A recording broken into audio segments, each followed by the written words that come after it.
Good morning, boys and girls. Happy Monday. It's May 4th. May the 4th be with you. I have on my only Star Wars shirt that I own. So, don't know if you guys are wearing anything today, but it's Star Wars Day, I guess. Today I'm going to read Mrs. Piggle-Wiggle's Won't Take a Bath Cure by Betty MacDonald and illustrated by Bruce Watley.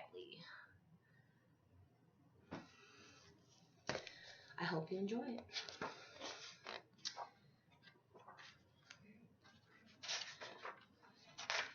Mrs. Piggle-Wiggle lives here in our town.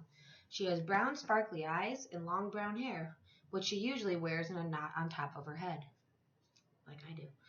She has a dog called Wag and a cat called Lightfoot, and she lives in an upside-down house.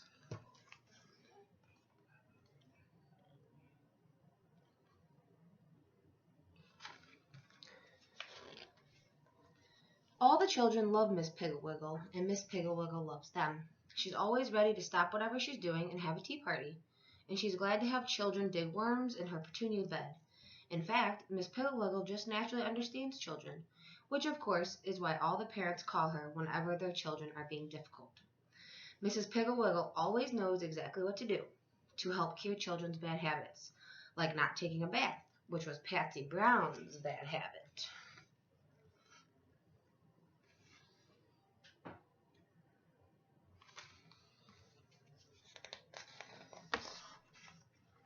Up to the time of this story, Patsy was just an everyday little girl.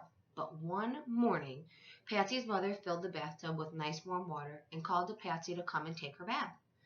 But when Patsy saw the nice warm tub of water, she began to scream and yell and kick and howl like a wild animal.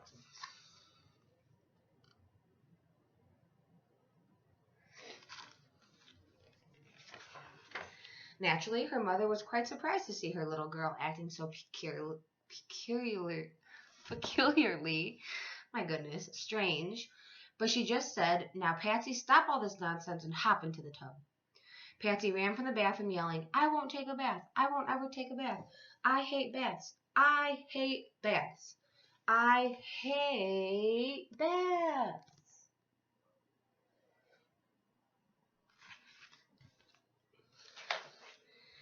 Patsy's mother left the water out of the tub and went downstairs to telephone Miss Piggle-Wiggle. She said, "Hello, Miss Piggle-Wiggle. This is Patsy's mother, and I am having such a hard time this morning. Patsy simply will not take a bath."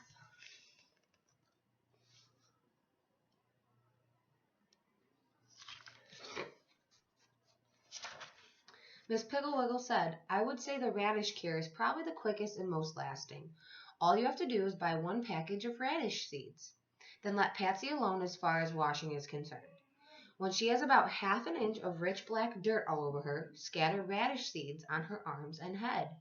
Press them gently in, and then just wait."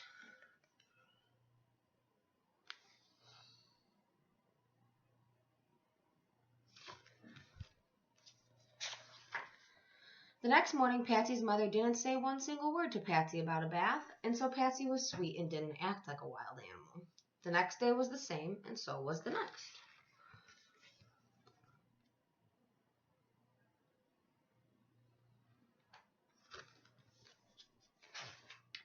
When Sunday came, Patsy was a rather dark blackish gray color, so her mother suggested that she stay home from Sunday school.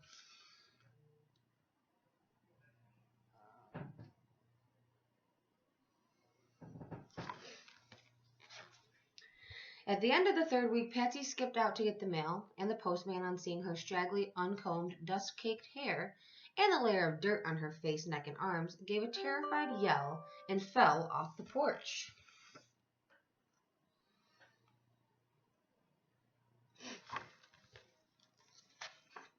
Patsy's parents decided to keep Patsy indoors all the time after that, but Patsy seemed quite happy. Of course, it was getting hard to tell how she felt, as her face was so caked with dirt that she couldn't even smile, and she talked like this: "I'm Patsy, and I won't take a bath." She also had to take little teeny tiny bites of food because she couldn't open her mouth more than a crack.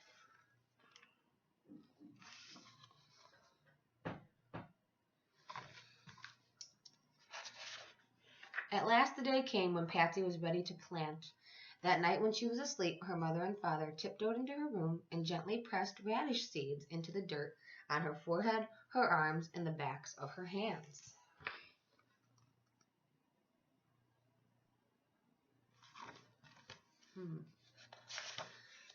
Some days later, Patsy woke up one morning, and there on the backs of her hands and on her arms and on her forehead were green leaves. She jumped out of bed and ran down the stairs to the dining room where her mother and father were eating breakfast. Look at our hands, she squeaked. Even her doll has one. Her mother went over to Patsy, took a firm hold of one of the plants on her forehead, and gave it a quick pull. Patsy squeaked again, and her mother showed her the little red radish she had pulled.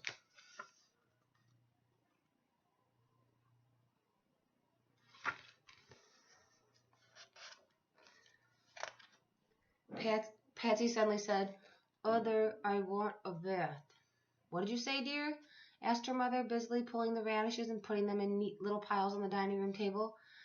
"I want a bath," said Patsy so plainly that it cracked the mud off her left cheek. Patsy's mother said, "I think it had better be a shower." And without another word, she went upstairs and turned on the warm water.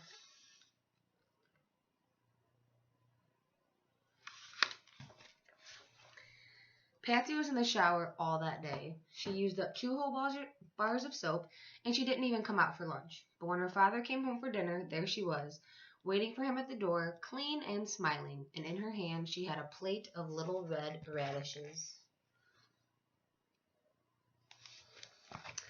The end. Hope you enjoyed it. Miss you guys.